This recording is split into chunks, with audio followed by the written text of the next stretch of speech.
Hey, this is Michael. This is Brian. And Shelby. And you're listening to the Hyperspace PodBlast.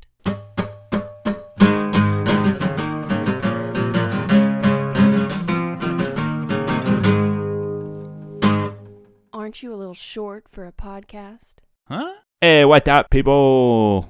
Oh my goodness. All right. So we have a special guest with us here on the Hyperspace PodBlast this week. It is Mr. Michael Pasquale himself. Michael, how you doing? Good. Thanks for having me, guys. Absolutely. And if you don't know who Mike is, then you should crawl out from under. Yeah, that's right. You better ask somebody. Anyway, that was good. Yeah, he's, what do you call yourself? Just an artist? Is it fan artist? Is that like, do you not like the fan art tag or? Nah, I guess just an artist you could say that. Yeah, I do other things. Right. But mostly known for fan art, I guess. That's what I know you for. The rad fan art actually that I have behind me right now. So very good stuff. Thank you, sir. You bet, man. So yeah, I guess just jumping right into it. What is your artistic background? Like, is that what you do for a living? Is it something hobby, side project? How's it work? Well, actually, I've been drawing since I could probably remember. I've always had some kind of attraction to it. And, I guess growing up, even when I was like 5 and 6, like there was always somebody around me, like my aunt or my sister or my neighbors that had some kind of artistic talent that I would sort of always be drawn to. And then, growing up, I just started drawing and practicing and getting books and, like how to draw dinosaurs and aliens and all that stuff from Scholastic. And by the time I was, I guess in junior high, I started drawing my own comics and I went to art school after that, and then studied like animation and character design and things like that. And then I ended up in the toy industry. Oh, that's cool. I did that for over a decade. I was designing toys, and I worked in the video game industry too, doing like prop replica stuff. I was an art director. I did production management. I did a whole bunch of stuff. And then I just kind of took a step back, and now I'm just kind of, I guess I went back, just really like going for the passion of doing comics again. And I guess, fan art is what evolved out of that. Right on. So would you say that you get to do what you want to do? Yeah, now I do what the hell I want to do. There you go. So, and I do like freelance here and there, but, now I could be picky with stuff and not have to punch a clock, like all the time. Plus I get to spend time with my daughter, which was really the catalyst to make the shift to just do like freelance and stay home and stuff. Oh, that's very cool. It's nice that you're able to do that for sure. So, oh yeah, it's a blessing. You mentioned toys and video games. Were you involved in anything that we might have heard of, perhaps? Yeah, like Hellboy. We did Hellboy figures. Heroes, remember Heroes, the TV show? Oh yeah, Did figures for that. South Park, Family Guy. Oh, very cool. Yeah, we did all those toys and collectibles. Gears of War. Oh, neat. Mass Effect, Universal Monsters. Man, I did a whole bunch of stuff. I guess so. Rad. Okay, cool. Those collector's editions that come with statues? Oh, yeah, of like video games and stuff? Yeah, I managed the Arkham Origins. I think it was like the 3rd installment. So I did that whole project. Oh, that's very cool. From start to finish. There was like an art book that came with it, and all these extra little like evidence bags with like poker chips. Like I handled that whole project. Oh, that's very cool. Which was really awesome. And and the last thing I did like Five Nights at Freddy's. Oh my gosh! I have a lot of students that like love. Yeah, that. The kids go nuts for it. It's crazy. I did some like poster art and packaging art for them too. Yeah, I don't know barely anything about it, but yeah, I have a lot of kids that have like backpack decals and T-shirts, and they talk about it all the time. Yeah, it's probably my art that's on there too. That's rad, dude. That's really cool. I'm gonna tell them. Like, I know who made your T-shirt. So, they'll be like, don't talk to me anymore, Mr. L. So what would you say that you wish that consumers knew, from the other side? What consumers knew? Yeah. What do you mean, like about the products and stuff? Well, just about how things are made and anything like that. Yeah, it's not easy. It's when I first got in the business, and I just kind of fell into doing like graphic design stuff, and then kind of like went into more of the production side. And there's so many stages, especially when you're licensing stuff out. And, you know, like when you buy a toy on pre-order and it's delayed for months and months, like that kind of stuff is normal to me, but everyone else will start freaking out and things like that because it happens all the time, especially with factories and everything. There's just so many, stages that something can go wrong and really, you know, destroy your company. So like there's been like long nights. There's times when I haven't slept. I would have to stay awake like 48 hours, like just working on stuff to try and fix things and get the factory going again, you know, talking to China and things like that. So usually like say for an action figure, from concepts to like something you see on the store shelf, it would probably take about like 10 months. And maybe even over a year sometimes. Wow. Yeah, and like the more pieces you have, the more articulation that's in the action figure, the longer it takes to get right. So yeah, it's just, you know, I guess being patient is like the number one thing. Yeah, and that's how things like the whole Zuvio, you know, debacle that people like to make fun of. Like he had all these figures, and he's not even in the movie, but it's because they have to send these like images and stuff so early that they didn't even know that what his part was going to be. Probably that's exactly what happens. You get like a package of or like an FTP or something like that to log into, and then you'll see all these turnaround images, and you don't know who's who or who's going to be important. And it's probably why you never saw like an old Luke action figure, because they didn't want to show anyone. You know, and that was like the number one figure that was in demand. Yeah, for sure. Force Awakens. You know, people are still pissed. But I totally got it. I was like, oh, I know exactly what happened with that. Yeah, I can understand it. I mean, I guess I can understand how people get upset about it too. Just ignorance of the whole system. It happens in a lot of things. Yeah, and you know, it's just, you know, it's a toy. You know? Yeah, right. At the end of the day, yeah. Calm down. But it is. Yeah, you're right. I'm still waiting on my Hot Toys, Luke. Man, damn it. Freaking Hot Toys.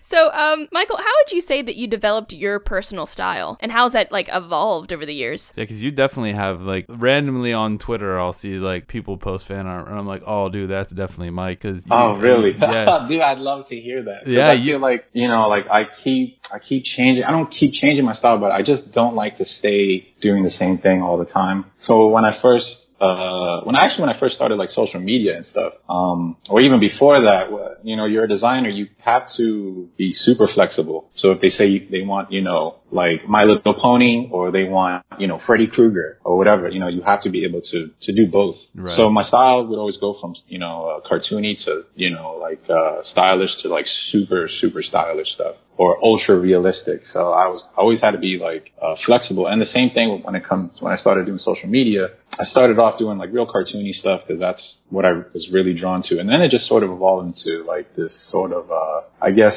like Western anime kind of style, where it's sort of like, you know, like Young Justice. Remember that TV show? You know Young Justice, right? Yeah. Mm-hmm. Korra and Voltron, like the new Voltron and stuff. It was sort of leaning towards that, and mixed with like a comic book detail also. So I don't know how it evolved, or, you know, but there's definitely a lot of influences, especially when I was growing up. I grew up in the heyday of comics with like McFarlane and Jim Lee and all these guys. Yeah, and Image Comics, when they blew up. So like all those different styles, like you said, you see it and you automatically know, oh, Mike did that. That was the same way I was with all these guys. So that's like really great to hear when I hear people say that. Yeah, for sure. I loved Image, man. That was like Savage Dragon was probably. Oh yeah, Eric Larson, man, so good. Yeah, that was one of my favorite comics for a long time. Yeah. So how do you work? What mediums do you work with? Do you do like almost all digital stuff? Do you do any sort of painting? Or I'm kind of ignorant to this stuff, honestly, so I'm just gonna let you talk.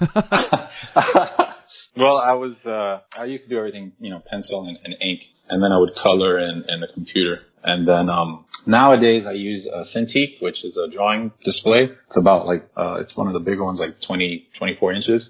So I just draw right on the screen now, and I do the inking and everything like that, and save a ton of money on paper and ink and markers or whatever. So, that's become my go-to now. I still do once in a while. I'll do, you know, traditional media and stuff like that, or like, you know, pen and ink and white out and like Copic markers, you know, the stuff that you usually see, but not real painting. I was never into that kind of stuff. I was always a big fan of like black and white illustrations. And then, it's funny because like when I do the black and white stuff on paper, I go like super detailed, but when I do anything digital, I kind of leave it open for the colors to, to shine through all that stuff. And then I really go in on that. Right on. With anything digital, what do you think is like the drawback using some sort of digital stuff? Like, what are you sacrificing there? Sometimes digital comes out too clean and too, I guess, like, mechanical. And, I feel like nowadays people like something that's more organic, and you get those a lot easier with traditional, even like watercolors has been like a huge thing now. And, ink wash has been huge, but there's like certain little mistakes that the artist would see, but like people like, the other thing is if you're trying to sell your original work, it's worth like a ton more money when you sell your original stuff than actually printing out a digital, piece of paper. It's not really that. Oh, I got you. So yeah. It's not really that, and coveted.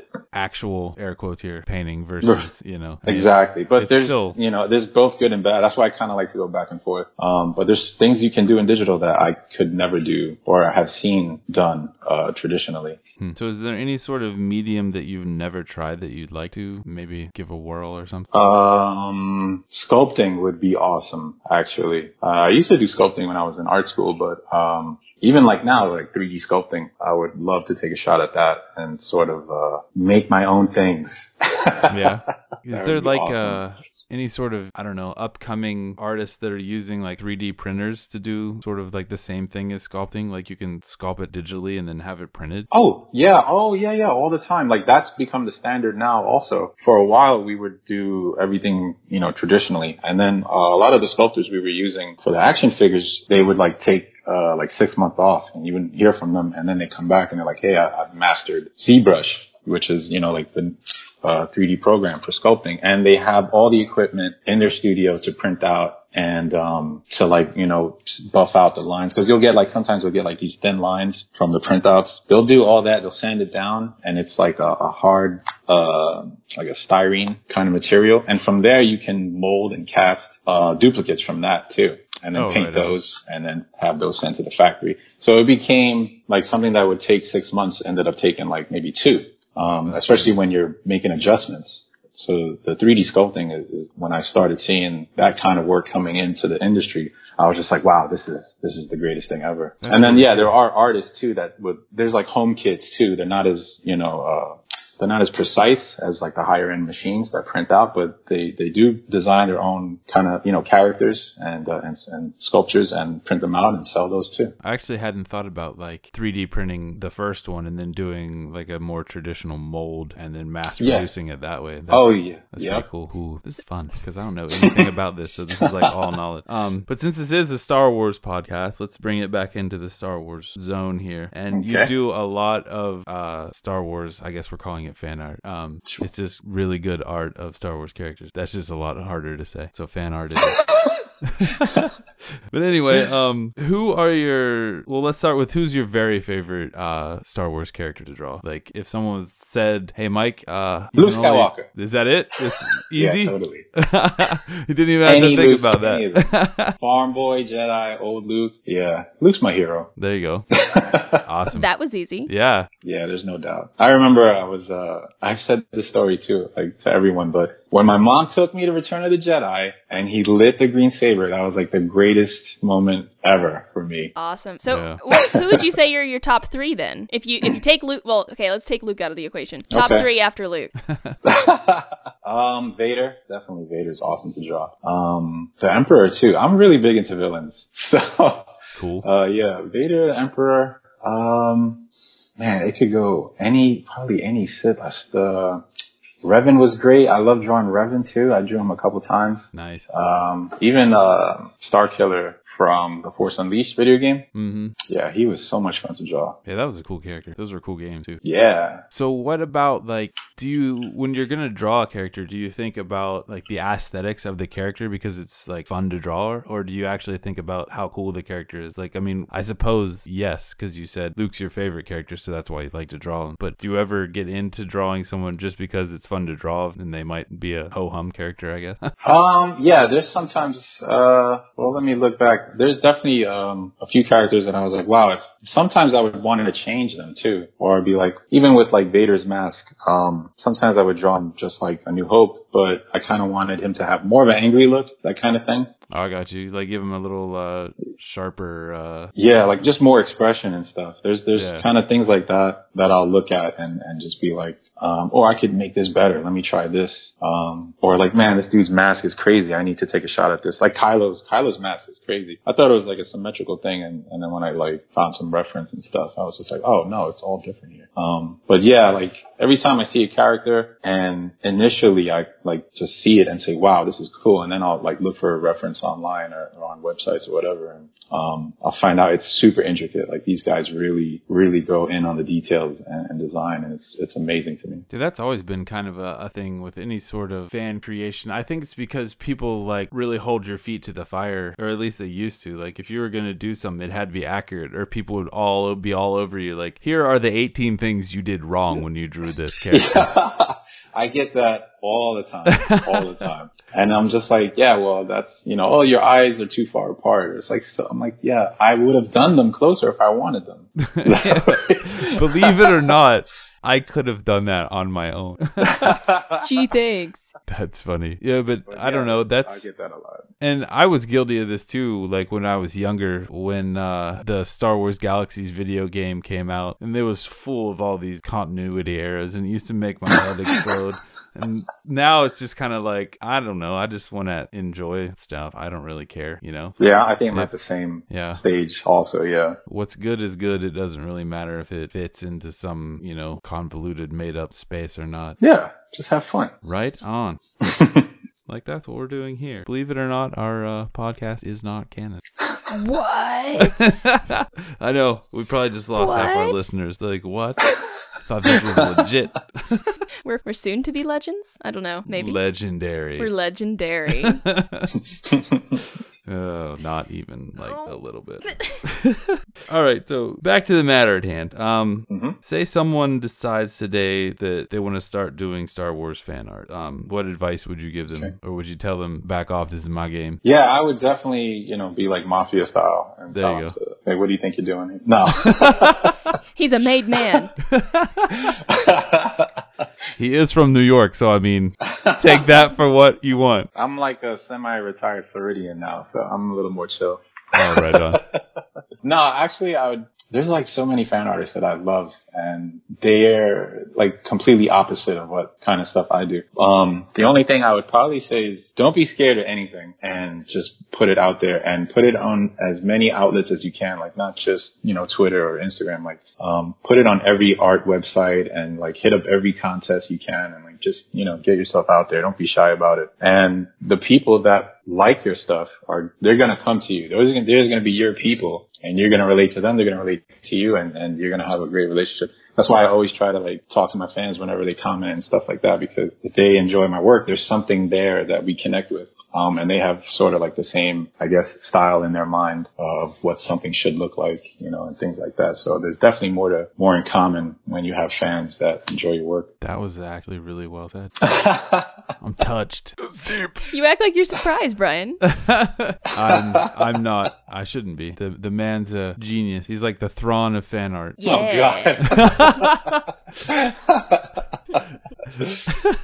But yeah, no, I mean, I understand what you're saying, and that's a good point. We try to do the same thing on, Twitter with, that's really our only social media interaction space, for the most part. But yeah, we really appreciate anyone's feedback. I mean, even if it was bad, it would still be funny to me, probably. So y'all suck. Yeah. But and yeah, you're that's how I started talking to you in the first place. Like I think now we're best friends. Yeah, I know, basically. Oh, yeah. You started a podcast just to be best friends. Yeah, this is the culmination of everything. I was like, I'm gonna be able to talk to him because I'm gonna start a podcast and I'll eventually ask him to come on. So this is like 6 months in the making. Good job. Episode. Yeah, exactly. Peace out, guys. We're not even gonna put this out. We're just got what I wanted. I'm done. You're not really recording, are you? Yeah. But yeah, and I mean that's I guess what I was trying to say is like from my end, like also don't be afraid to say, hey, I really like what you made here, and like engage. Oh, totally. Yeah, people really appreciate it. Yeah. And it's cool. And he's a cool guy. So don't be scared to thanks. you know, say stuff to him. So Michael, where can people find your stuff and engage with you on social media? Look at that segue. You can find my stuff on my website, 800 Pound Productions. That's 800lbprods.com. You can find me on Twitter, Instagram, Facebook, Tumblr, ArtStation, everywhere. Oh, and you know, Star Wars, they feature my work all the time too. So. Yeah, that's true. NBD, no big deal. That's just, I mean, I mean. Oh, did I mention? Oh, by the way. Oh, let me just leave my card. Yeah. It totally slipped my mind, but Star Wars has featured my art.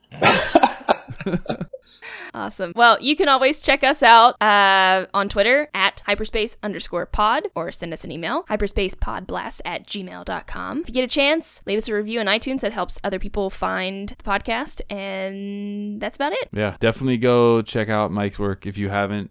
It's definitely worth a look. It's good stuff. It's real good Stuff. Yeah. Bless you. Thank you so much. Yeah. Thanks for being on. This was actually really fun. Yes, it was All great. jokes aside. Anytime, man. Let me know. Rad. Cool. Thanks, All right. bud. Talk to you later. Yeah. Bye, everybody. Bye.